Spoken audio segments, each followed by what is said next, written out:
Aadhaar seeding and ಡಿಸೀಡಿಂಗ್ ಅಂತಿದೆಲ್ಲ ಅದನ್ನು select ಮಾಡಬೇಕಾಗುತ್ತೆ. First one ಇದೆಲ್ಲ ಆಧಾರ್ ಸೀಡಿಂಗ್ ಅಂಡ್ ಡಿಸೀಡಿಂಗ್ ಇದೆಲ್ಲ ಫ್ರೆಂಡ್ಸ್, ಅದನ್ನು ಸೆಲೆಕ್ಟ್ ಮಾಡಬೇಕಾಗುತ್ತೆ.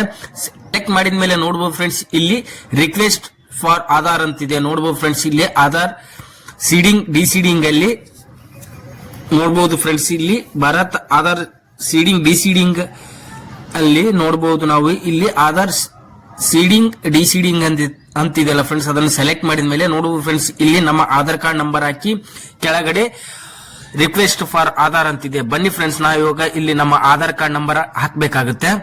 ನೋಡಬಹುದು ಇಲ್ಲಿ ನನ್ನ ಆಧಾರ್ ಕಾರ್ಡ್ ಎಂಟ್ರಿ ಮಾಡಿದ ಮೇಲೆ ಇಲ್ಲಿ ರಿಕ್ವೆಸ್ಟ್ ಫಾರ್ ಆಧಾರ್ ಅಂತಿದೆ. ಅದಾದ ಮೇಲೆ ನಮ್ಮ ಯಾವ ಬ್ಯಾಂಕಿನಲ್ಲಿ ಆಧಾರ್ ಕಾರ್ಡ್ ಅನ್ನು ಸೆಲೆಕ್ಟ್ ಮಾಡಬೇಕಾಗುತ್ತೆ. ಸೆಲೆಕ್ಟ್ ಬ್ಯಾಂಕ್ ಅಂತಿದೆಯಲ್ಲ ಫ್ರೆಂಡ್ಸ್, ಅದರಲ್ಲಿ ನೀವು ಯಾವ ಬ್ಯಾಂಕಿಗೆ ಲಿಂಕ್ ಮಾಡಬೇಕಂತಿದ್ದೀರೋ ಆ ಬ್ಯಾಂಕಿನ ಹೆಸರನ್ನು ಇಲ್ಲಿ ಸೆಲೆಕ್ಟ್ ಮಾಡಬೇಕಾಗುತ್ತೆ. ನೋಡಬಹುದು ಫ್ರೆಂಡ್ಸ್, ಇಲ್ಲಿ ಇಷ್ಟೊಂದು ಬ್ಯಾಂಕಿಗಳ ಹೆಸರು ಬರುತ್ತೆ.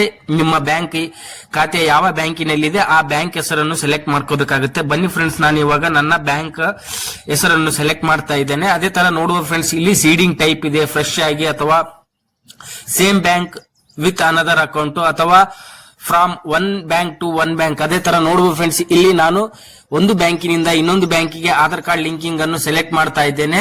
ಅದೇ ತರ ಇಲ್ಲಿ ನನ್ನ ಅಕೌಂಟ್ ನಂಬರ್ ಹಾಕಬೇಕಾಗುತ್ತೆ. ಯಾವ ಬ್ಯಾಂಕಿನ ಅಕೌಂಟಿಗೆ ನೀವು ಆಧಾರ್ ಕಾರ್ಡ್ ಲಿಂಕ್ ಮಾಡುತ್ತೀರೋ ಆ ಬ್ಯಾಂಕಿನ ಅಕೌಂಟ್ ನಂಬರ್ ಇಲ್ಲಿ ಕೆಳಗಡೆ ಹಾಕಬೇಕಾಗುತ್ತೆ. ನೋಡಬಹುದು ಫ್ರೆಂಡ್ಸ್, ನಾನು ಇವಾಗ ನನ್ನ ಬ್ಯಾಂಕಿನ ಅಕೌಂಟ್ ನಂಬರ್ ಹಾಕುತ್ತಿದ್ದೇನೆ.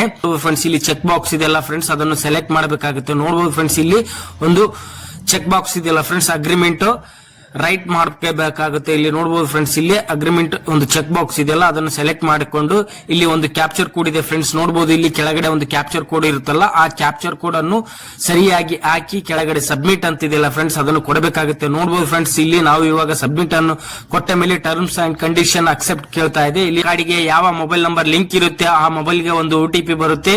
OTP ಯನ್ನು ಇಲ್ಲಿ ಎಂಟ್ರಿ ಮಾಡಬೇಕಾಗುತ್ತೆ. ಬನ್ನಿ ಫ್ರೆಂಡ್ಸ್, ನಾನು ಇವಾಗ ನನ್ನ ಆಧಾರ್ ಕಾರ್ಡಿಗೆ ಯಾವ ಮೊಬೈಲ್ ನಂಬರ್ ಲಿಂಕ್ ಇರುತ್ತೆ ಅದನ್ನು OTP ಅನ್ನು ಇಲ್ಲಿ ಹಾಕಿ ಕನ್ಫರ್ಮ್ ಕೊಡೋಣ. Number is currently mapped to one bank to another bank ಅಂತ ಬರ್ತಾ ಇದೆ. ನೋಡಬಹುದು ಫ್ರೆಂಡ್ಸ್, ಇದೇ ರೀತಿಯಾಗಿ ನೀವು ಕೂಡ ನಿಮ್ಮ Aadhaar card NPCI Aadhaar card banking link ಅನ್ನು ಈ ರೀತಿಯಾಗಿ ನಿಮ್ಮ ಮೊಬೈಲ್ ನಲ್ಲಿಯೇ ಚೇಂಜ್ ಮಾಡಿಕೊಳ್ಳಬಹುದು ಫ್ರೆಂಡ್ಸ್.